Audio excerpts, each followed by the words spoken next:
Welcome back, everybody, to Finding My Perfect Awkward. And this week, Erik Nagel. What's going on? Hello, how are you? I'm swell. How are you? I'm doing fine. Okay, so first of all, before we started recording, you were telling me about how you go on spa days. I wasn't opening with that. I would like You brought it to. up as an example of something. I go, yeah, I've done that, and you're like, Well, oh, I no, gotta talk to you. yeah. I was like giving you examples of like different things, and I was like, yeah, we could talk about like just getting my nails done, and you were like, well, I go on spa days, and Yeah, why not? I think more guys should be going to spa days because some guys think it's like, oh, it's not manly, but it's a human What thing. is Go get manly your anymore? And like, no nothing. it's like, all right, I drive a truck, or I'm digging coal, or I play sports, and yeah, Like, all right, good for me you. too. So Like, you live a miserable life. Oh, that's so manly. I prefer to enjoy my life, and I work hard for what I have and what I do. So you know what? I am a man of leisure, to quote an old producer of mine. Um, yeah, I like treating myself. I like taking care of myself and enjoying things. I many years, and look, in order to get into the whole spa thing, you need a woman to kind of walk you into it. You know, like you got to go with a girlfriend or a wife or somebody for at your first time, just to get used to it, to see what it's all about, to get the routine down, know what to ask, so you don't sound like an idiot. You can't just walk in like a zombie and go like, fix me, you know, like that well, kind of. you could. You could, but If they're nice, if they're doing what they're supposed to be doing, they'll it's just help you through it. pathetic on your, you to hold some kind of dignity. If you at least do your research, go into the situation knowing what you're getting into, That's and fair. then go and do all of that, and then there's no shame in it. But yeah, I'll go in. You go in, you get the well, what you ladies call the mani pedi thing, where Yes. I get the detox spa for the pedicure stuff, where they Okay. do like the full scrub on your legs, and it fizzes, and like for some reason the lights change color in the water thing, and you're sitting there for a while, and you're on your phone listening to a podcast, going through emails, social Yeah. media, that kind of stuff, and then you go sit down, and they go and they do your nails. They put one hand in like a little bowl of water to I don't know what that does, soften up your hands, I guess, Yeah, while it they work softens on up the that. cuticles so that they can, yeah. Go through the whole thing, and then at the end they pull out a little bottle and they go, "You want clear polish?" It's like, no, I don't want clear polish on that. But you can take the thing to buff it. So like that little sponge that buffs your nails to make Yeah. it look shiny. Yeah, do that. Well, and if you want polish, you can get You polish. can. I just don't like it because I think it chips off. What's that? It just chips off, and then you can't. It looks stupid. But if you get the Sure, you can buffing thing get on there, gel. You can get gel. You can get clear gel, and I've that won't seen I've chip. seen what you women go through with the gels, because they put the gels and then you're under that fucking rotisserie light for a while, and it's just like, no, I don't. Yeah. I think guys should get pedicures, even if you don't get your hands done, whatever. But I'm like, not I'm not a foot person at me all. neither. But like, you would be surprised. I hate feet. Feet are disgusting. I think they're awful. I Thank think they you. look I just ugly. had this on one of my shows recently, where I had people calling me out because I hate.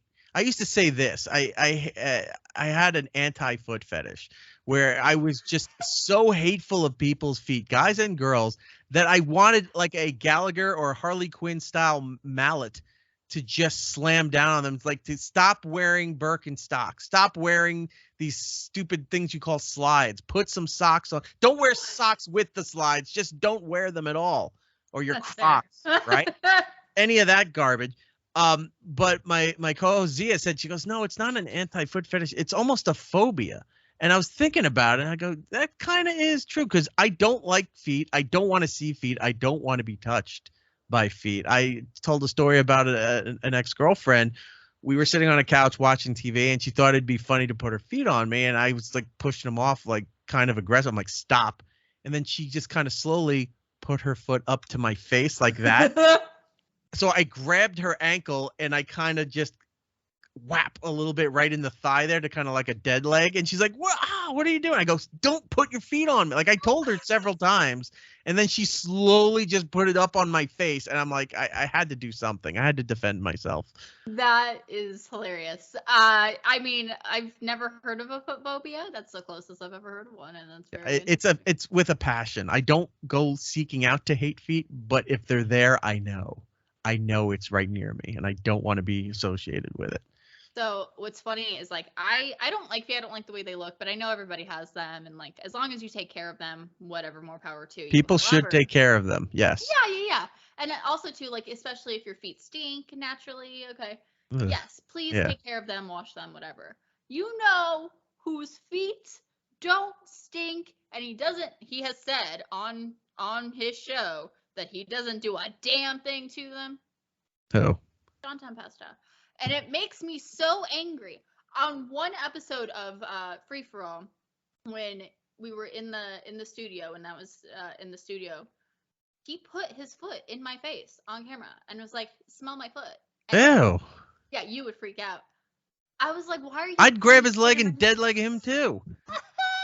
So you're not gonna walk for a while. But it didn't smell. But Yeah. it didn't smell. It That's smelled not like something nothing. to be proud of. You don't flaunt that, Sean. Sean seems like the type that would wear flip flops and cargo shorts. He does all the time. Of course he is. Of course he is. I love the guy, but of course you are who you are. That's so funny. No, he does. But it's just a thing. Like I mean, all feet are ugly. Correct. And I thought all feet smelled unless you took care of them. And evidently, he's like, "Oh, I don't even wash them in the shower. First of all, why are you saying that to people in public? Ew. Second, why are you putting your foot in people's faces?" Like he put his foot in like mine, JJ's, Angie's face, all just to be like, look how my feet don't stink. And it makes me angry because mine smells so bad. That's a weird flex to have. Okay. I mean, if that's you do you, okay. If that's your thing, I really need to think differently now about him and my relationship with him.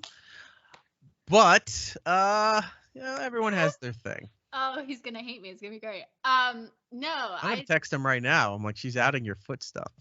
Do it. It's okay. It's all right. It'll be fine. No, but so I met you at morning show boot camp, and I didn't look at your In feet, Chicago. by the way. In Chicago. You wouldn't have seen them because they're always look, unless they absolutely have to, they're never not in socks. Never. See, I sweat. You don't sweat too much? No. But like, I can't sleep with them on, which is weird because you think if I need to wear them all day, I wear them to sleep. I can't sleep with them on.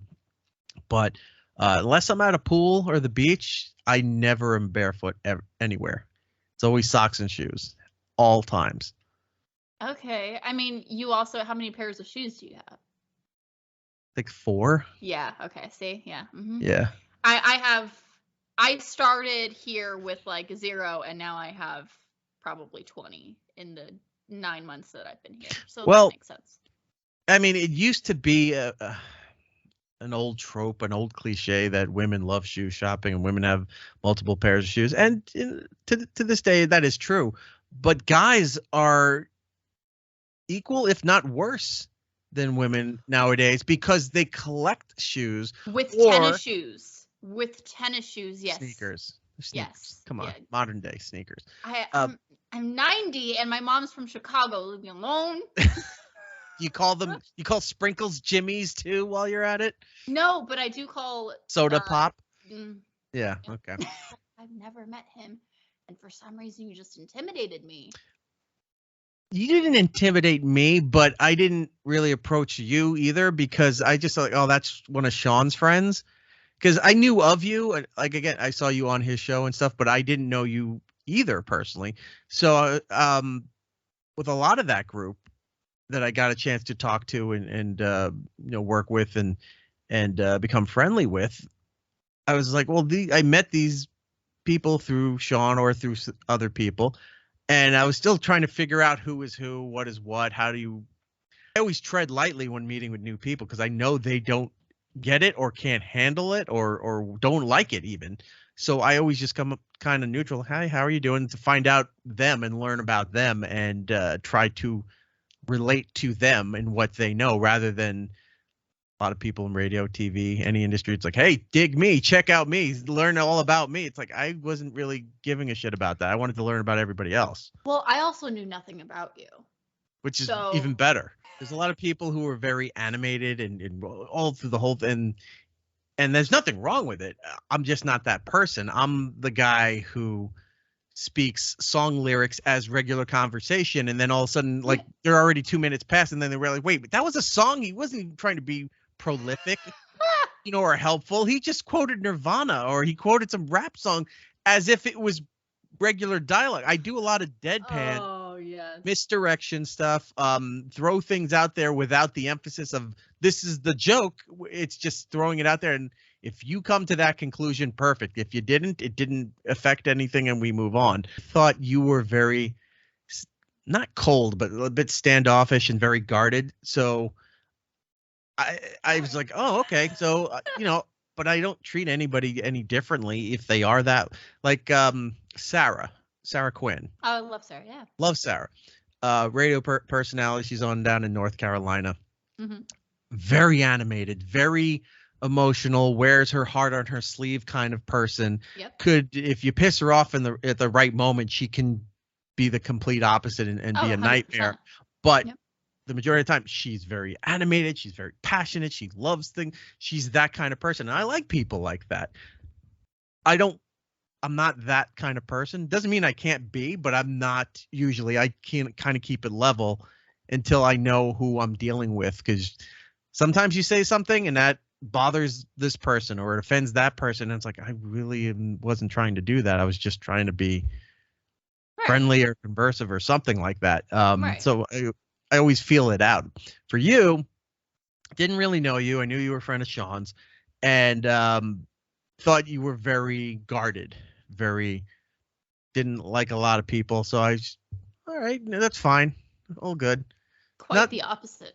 No, I know. Once I got to talk to you, know you, I'm like, wow, she's really a nice person. She's very outgoing. She's very sweet and personable, and I got to check you out on the radio, and definitely I got to say I'm impressed, especially after that meeting in Chicago and then the conference that we were at, seeing a lot of younger people in this business, one wanting to be in this business because it seems pretty antiquated if from an outside looking in, that radio's kind of the perception of it falling behind everything else that's out there with podcast and streaming and YouTube and Twitch and all these other things. Radio doesn't really have that kind of appeal anymore. But to see a lot of young people like you and all these other people that I met that were making their way into the industry or found their way into the industry and trying to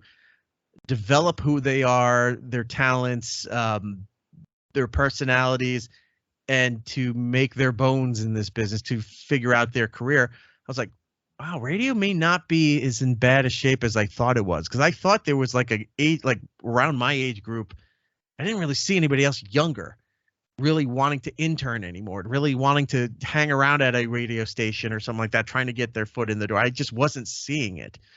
Online, a lot of people want to be esports commentators, or they want to be professional game streamers, or they're doing their blogs or their TikToks and then things like that. And that's all fine, but that's not broadcasting. And I thought nobody wanted to do it anymore. But seeing you and then a bunch of the other people there and seeing how young it was skewing, at least the people working inside the industry, was kind of nice. I was like, oh my God, this is great. And then seeing the older guard who I grew up listening to and respecting, and I still do, but to see them start to phase out a little bit is kind of nice too. Like, they've had their run and it's good, and I'd like to see the new younger stuff coming in. Like when I got to meet Chris Cruz. Mm-hmm. Didn't really know of Chris at all until that time we got to meet, and I was looking up at his stuff, and I talked to him for a little bit.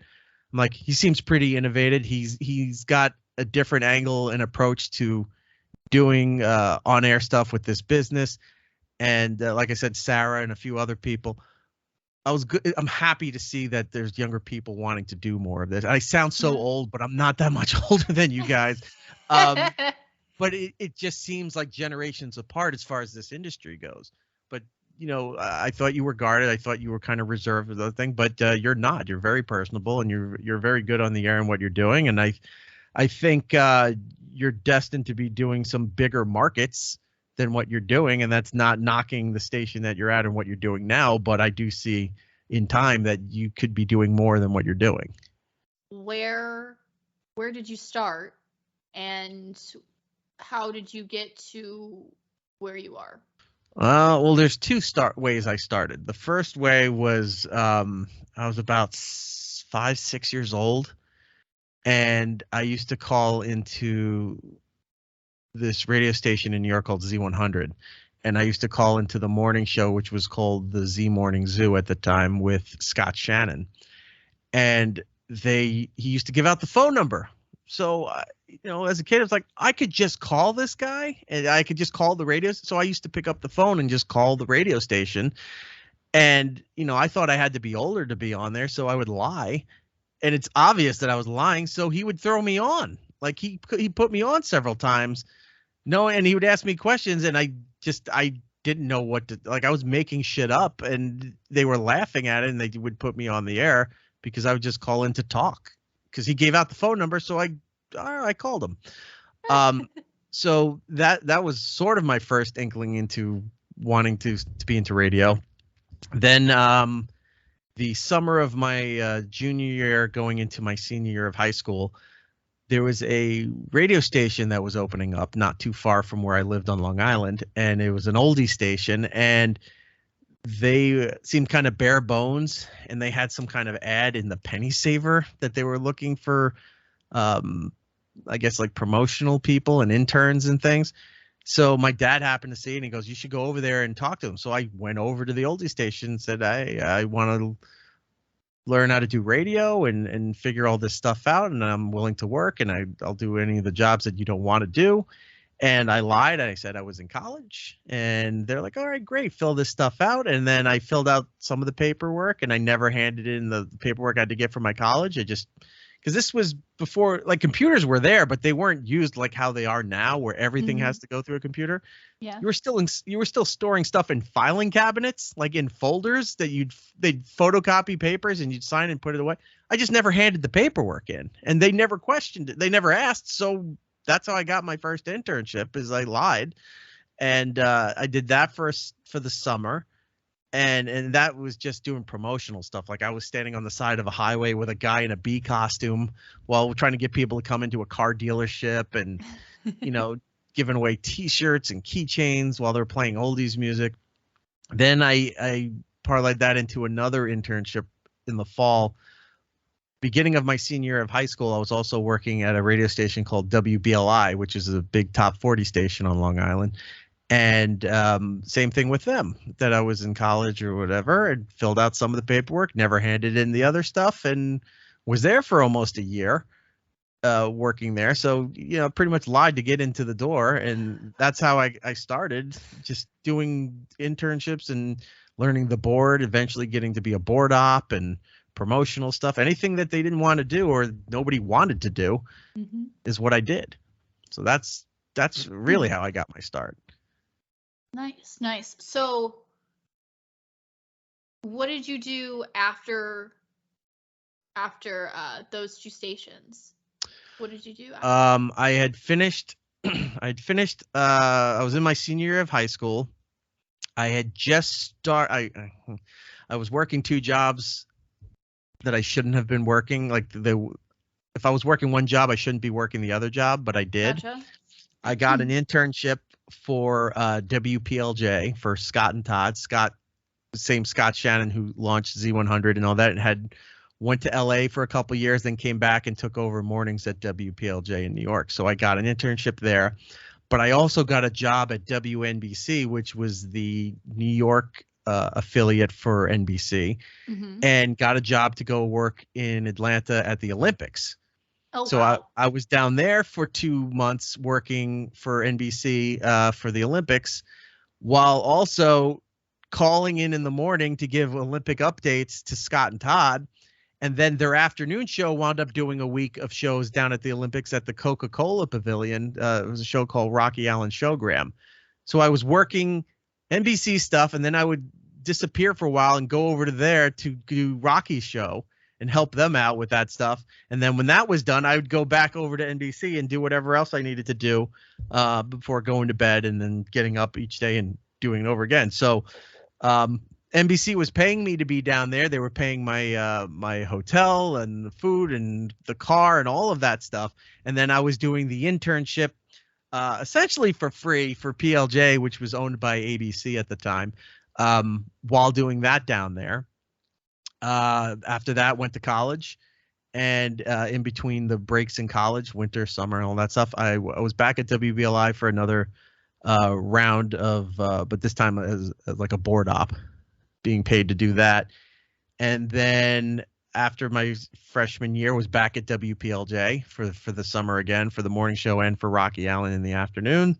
And after that, I got a job at radio station WLIR in Long Island, which was at the time a legendary station. It was one of the first alternative rock stations before alternative became a big thing in the 90s.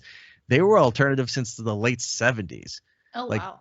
In the 80s, they were not playing, you know, Madonna and Michael Jackson stuff. They were playing the Pixies and the Pogues and Madness and like all those weird offbeat. They Might Be Giants. They were playing those kind of things as their main radio format. So I got to work there for a tiny bit, and then over time wound up a couple stations in Florida, and then Opie and Anthony, which was a big show in New York, got nationally syndicated, got fired for having sex in a church, or contestants having sex in a church. Whoa, what? And then the show wound up getting canceled out of syndication and off the air right after that. And they weren't allowed to do anything for 2 years. They had to sit off being paid their contract until that was up. And then when that was up, we all went to XM satellite radio at the time. And then 2 years after that, we came back to CBS with XM, did a hybrid for mornings. After Howard left and David Lee Roth failed miserably, they brought us in to fix that. So for 3 years, we were doing terrestrials and satellite at the same time. And then 2009, XM and Sirius merged together, and it became Sirius XM. Then we were off CBS with Sirius, and then we ran that out until 2017. So a lot going on. So how long have you been on the beach? Well, I haven't. Like, I think it was like 2-3 weeks after I left Sirius in September of 2017. And like 3 weeks later, my show, because I took my show and everything when I left, got picked up by iHeart. So then we're on the iHeart digital platform, their podcast thing. Mm-hmm. So it got picked up there. I was writing out my contract with Sirius for about a year. And then when that was done, I got Anthony from Opie and Anthony started his own network back in 2014 called Compound Media. So I got brought in there to run operations and all the behind the scenes stuff. Oh. So I run his company. I have the show on iHeart. I have a show that I do for his network called Would You Kindly with Brian Johnson. He's one of Kevin Smith's best friends, the director. He's in a couple of the movies. He's Steve Dave, and if you ever seen Mallrats, there's a fight outside a comic book shop, and there's this guy with his hair pulled back and his beard and everything. That's Brian. I mean, he looks way different now, but we do a show there, and then I oversee a couple other friends who were in radio for a long time, and then for some reason lost their gig or got pushed out or whatever, and set up their shows for a subscriber base so that they can make a living and still can eat and pay their bills and whatever. And so I help out those people who do those shows too. So there's like a few other networks that I do with. So the days of doing one job at one company are, I don't want to say long gone, but they're few and far between. Like, you don't just work for one company anymore. So now I'm spread across the plate here with different outfits, and never thought he'd be pining for the days to like, man, if I could get back to a corporate job where I could just be working at one place again, so I'm not doing a million things at all hours of the day, that would be great. But I mean, you still love what you do, right? That passion's still I wouldn't there. be doing. Yeah, I built a studio. I way ahead of the pandemic stuff. Like, I always thought it was important to have a studio at home, but not just a little makeshift thing. I went all out. Like, I had that, and then upgraded it to TV capabilities with the lights and the cameras. And then the pandemic came around, and I was like, oh man, I'm gonna have to do everything from home. Well, thank God I have everything set up. And then finding out how many people in our business were like, I don't know what to do. Like they had no home set up, they had no studio, they had nothing. So many didn't. I was amazed. Now everybody has some sort of makeshift thing or knows how to do it at home. But well, we no, had to learn how to. you had to, yeah. I was fortunate enough that I was like, oh my God, I'm already set and ready to go. So I didn't miss a beat with all of that stuff. But yeah, I built the studio stuff many, many years ago, and it just made sense. And if I didn't love this, I wouldn't have taken the time and the money to figure out how to do it right. And then even now, I'm still making projects that maybe go out that I'm not making any money for, but I'm putting stuff out there because I believe in it. Because I think these things are pretty cool. I want to put them out there. If they make money, if they turn into money, fantastic. If they don't, well, I don't see it as a waste. It was sort of a labor of love situation. So yeah, I do love this business. I still love this business. I'm glad to see people like you who are coming up in this business that have a passion for it. They may not have gone the same route I did, or they don't like this, have the same people influencing them that I did.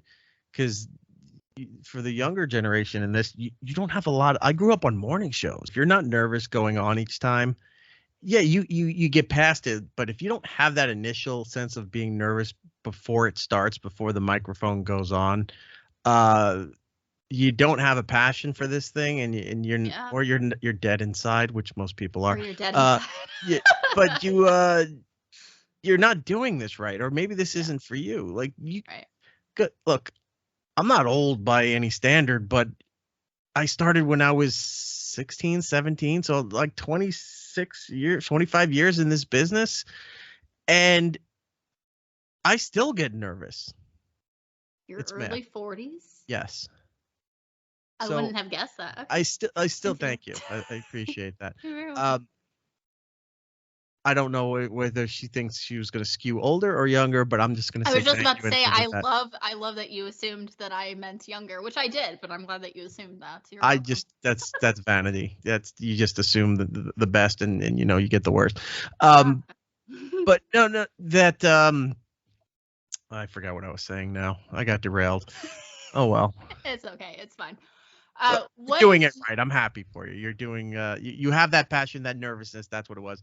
If you don't have that anymore going into this, then you shouldn't be in this anymore. It should be exciting. It's that kind of nerves. It's exciting nerves to do this again, that I'm allowed to be back here the next day to do this, or I get to do this project in the way that I want to do it, or something that makes sense, that makes me happy doing this. That's where you should be nervous. If you don't have that anymore, then you don't have the passion to do things like this anymore. Right. I always found it weird when I ran into people in radio who didn't want to be on air, but it took me a while to realize, like, oh, some of these people like doing the production, or like producing stuff, or like being behind the scenes to make things better or help other people. They don't want to be the one in front of the camera, the one in front of the microphone. I learned that over time by, I was an on-air producer. I was then, running a channel, and then doing all these other things behind the scenes while also being in front of the mic. You learn to appreciate every position. But for me, I always wanted to be on. I always wanted to do morning radio. I always wanted to be on in New York. I always wanted to then be syndicated somewhere. That has changed over time, but I've gotten to hit a lot of those goals and those milestones, at least for me, that I'm content. In that aspect, I can look back at my life and say, well, I did a lot. I did almost everything I wanted to do, so I can't really be unhappy with my life. I'm not done by any means. I still want to do a lot more, and there's more things I want to achieve. God willing, I'll get to that point in my career. But you got to have that. You got to have that kind of nervousness, that excitement, that drive to want to do this. Otherwise, what's the point? There's things I like doing, but I don't want to do it as a career. I don't want to do it every day. This, I don't mind. I can just get up and go to work, and go to the studio, or come down to my own studio, or do whatever and map things out. I'm constantly, I got a weird brain where, because I dabbled in, not dabble, I hate that word, but I did production for a while too. So my brain's trained to where I'm watching TV shows, or I'm watching a movie, or I hear something, and like I'll pause and I got to write down what I'm watching, the time code and everything. I'm like, I can go back and pull that as a drop to use for production, or I can pull that thing for there. Hey, what's that song that's over there? I'll Shazam it real quick and see. Well, that song. I can pull the vocals out of that. I can make an instrumental and I can use that as a production bed. I can use that coming out of break. I can use that under a promo. I can, like, I'm always thinking that way. And like yesterday, I for the dumbest thing, and you can laugh at this. So I play this video game all the time called Sea of Thieves. It's a pirate game on Xbox. Yeah. I had a memory of an old show called Pee Wee's Playhouse in the 80s. Pee Wee Herman. Yep. You know who he is? Okay. Yep. I remembered there was an episode where he dressed like a pirate. So I was like, I got to go find that. I have the Blu-ray set. I go through and I find the episode and I find the drops. I have it in my soundboard here. So when I'm streaming on Twitch, I haven't played them yet. I'm excited to do so. This is my life. But while I'm playing the game, so there's the things where he's going in his Pee Wee voice is like, I'm a pirate, like that. So I can hit these little things while we're playing the game. So when stupid stuff's happening, or if there's a lull in the game, not much is going on, I have all these little sound clips and stuff I can play in there. And still, while I'm talking with other people, we're playing music, we're doing all this stuff. It's things like that that keep me excited about this. These stupid little things that nobody has the mindset or the ear for, that I write down. Look at this. I'll show you this too. So if you want to get super nerdy. Look at this. These are all Post-it notes of things that I watched or heard with time code saying, go back to this episode of this show or this movie at this time, pull this drop here for closers for my show, for sound clips to use on during the live streams, all that stuff. I love that. My whole desk is just color coded, like Post-it notes, all different colors, all different things. This is how I work. And I have dry erase boards here with the bigger things to remember. But all the stuff on the fly, if I would happen to be watching like the new episode of She-Hulk that they said something stupid that I wanted to pull to talk about on the show, there it is right there. Time codes pulled from here. I happened to watch an old cartoon called Gravity Falls, which is like that. And there was a couple of quotes in there. I'm like, oh, I can use that for something. So I go back and I pull all that stuff. So I love that. I love that. I wish I had the patience to do all of that. I need to actually watch TV in order to do it. Oh, yeah. I watch an insane amount of television, an insane amount. And it's not just because there's nothing to do, but I like to be caught up on everything. And I know there's people like, I don't have enough time to watch all these shows. Well, while I'm working, I have the multiple screen set up here. I have a MacBook over here that's patched into my board. So while I'm working, I'm watching the new Star Wars thing, or I'm watching the this new series that's on Hulu right now about Mike Tyson. I'm watching that while I'm cutting up stuff, while I'm writing out things, while I'm answering tech support emails or any of this other stuff. I've got something on here so I can keep up to date. That was part of my job with Opie and Anthony, where the three main hosts were Opie, Anthony, and comedian Jim Norton. And for the most part, like Jimmy and Anthony would know things that were going on, current stuff. Ope never watched anything current. So if we had a guest coming on, or if there's something that was big that we need to talk about, I watched it. Sam watched it. Travis watched it, who were other producers on the show, so that we could give them notes and stuff about what they want to talk about. And I watched everything. Like I don't like reality shows. I don't watch The Bachelor. I don't watch 90 Day Fiance or Below Deck. I know a lot of people love those shows. I would rather just stab my eyes out than watch these things, because I can't sit there and focus on it. But I'll watch all the weird shit that nobody watches, or the other stuff that is popular that they won't watch, so that if something comes up, I can throw notes at them. I can tell. So I watch an insane amount of shit in order to stay current, because especially hosting your own show, you need to know everything that's going on. I don't know sports and politics. Like, I know enough by the headlines, but I don't know stats about sports and what players are on what teams or whatever. But I know enough surface level stuff for headlines that I can throw it out. And then for the deep cuts, where I can just start quoting movies and television shows and song lyrics and all that stuff, because it's entrenched in my head as regular conversation. That's another angle of doing this stuff. So I'm like a shark. I don't stop. If I stop, I drown, and then I'm no good to anybody. What is your What is your goal? Short term, long term? What do you want to do? I don't really have, well, short-term goals. I'm still looking. I'm looking around for new positions, new stuff, new radio things. Even with other companies, entertainment companies, everybody's doing podcasting now, so they need people, not just the ones who can cut up on Adobe Audition, how to cut up and save a piece of audio and tag it and throw it out there, but streaming services are investing in actual talent. I'm always looking for that as the short-term goal to work on other projects. That's why I help a lot of radio people who either station format flips or company downsizes and they got let go, or they got fired for some reason that was, completely bullshit. It's important now, but like back in the day, this would have been nothing. Why would you fire a person for that? If I know them, I show them how to set up their next way of sustaining themselves to build their shows with a subscriber service and all of that. So that's short-term goal. Long-term goal, look, if I ever hit the Powerball or something like that, I want to build my own network, but I want to build it the right way. I just don't want to be like a podcast hub where we've got 30, 50 shows here, that maybe, 3 of them, and then the other ones, hopefully you discover. I want to build something like that, but I want to build essentially a digital radio station where you have a morning show, a midday show, an afternoon show, an evening show, some weekend programming.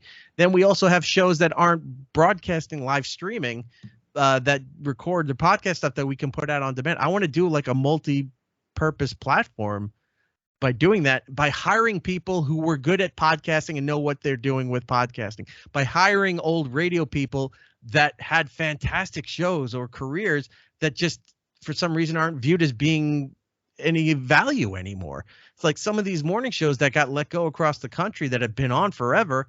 It's like they still have an audience. They could still pull something if they were just repackaged and repositioned. They'd be able to do what they do and bring in advertising and bring in money and subscribers. That's what I want to do. I kind of want to be like almost like a Willy Wonka type of thing. Like here's your ticket. We want to bring you in as our afternoon show. We want to bring you in for a weekend thing. You can still do your podcast, but you're doing this stuff exclusively for us, and build it up that way to be a living, breathing network that's pretty much on almost around the clock. So I know that takes a lot of money and that takes a lot of people dedicated to want to do it, but there are people out there, especially radio 100%. people and TV people who just don't have the opportunities that they used to have, that were pretty damn good at what they did, and like to see sort of a resurgence of that. And then look, if I built up a model that's sustainable and this looks good, I would love copycats. I would love to have other people who have the money to go, we're going to build something like that. And they go and do their thing. So now you have like your cross the street station rivalry again. That's all well and good because that helps business. The guy who does the morning over at that thing is shitting on the guy that does the morning on our thing, or vice versa, or whatever. That's great. You're creating a position in this industry. Then you're creating your competition by doing that. And then they're spinning off it. More places, more jobs, more of these radio people and podcast people to have places to go and work and do this stuff. It's a way of revitalizing this industry. My hope, that's my long-term goal, where radio stations are falling apart in that aspect. They're not developing new talent. There's no minor league for talent. Like, God forbid Elvis Duran decides to retire, right? Who's replacing him? Who? I don't know anybody big enough in other markets, or maybe even a smaller syndicated show that could step up to be the big syndicated show that he is. Mm-hmm. There's other shows like Pal Woody out in LA, mm-hmm. right? There's nobody doing what he does. So if he goes away, and what are you going to throw in there? Somebody who's going to play rock hits or rap hits or something like that? That's not a show. You're not replacing the personality. You're not figuring out the next step. The companies used to develop it inside. Like, we need to build our stuff inside, have our own property so that it's ours, we own it. They don't want to do that anymore. They don't care about personalities and talent, unfortunately. And they want to buy somebody else's product that's successful. Like, all right, cool. We're going to spend millions of dollars on you, bring you in. We'll put ads on your stuff. And it's already a success, so we don't have to do any of the work. I want to do the work. I want to build a place where we have to do the work. Nobody knows who the fuck we are while we're building all this. We used to be somebody, but let's be somebody again. And these people never got a chance to be anybody, but they should be. Let's give them a platform to become somebody. They have the potential. They have the opportunity to do it by doing this. That's my long-term goal. I want to rebuild essentially radio without being in radio, if that makes any sense. And I'm pulling for the Powerball. We all should be, because that's where my money's going. People want to buy yachts and vacations. Look, I'm going to take a vacation. I haven't had a vacation in 6 years. I'll take a vacation. But after that, when I come back, I'll build the rest of this stuff, and we'll go from there. Where can people find you on social? Oh yeah, I forgot to plug my stuff. It's Erik Nagel, ITS Erik Nagel, ERIK, not C. K is the correct way. It's Erik Nagel, all one word. You can find me on Twitter, Instagram. Our YouTube channel has the video versions of our radio show. So if you didn't see the show live when we do it on Twitch and hear it live through iHeart and stuff, the video versions are available on our YouTube channel. Please go there. Everything across the platform, it's Erik Nagel, all one word.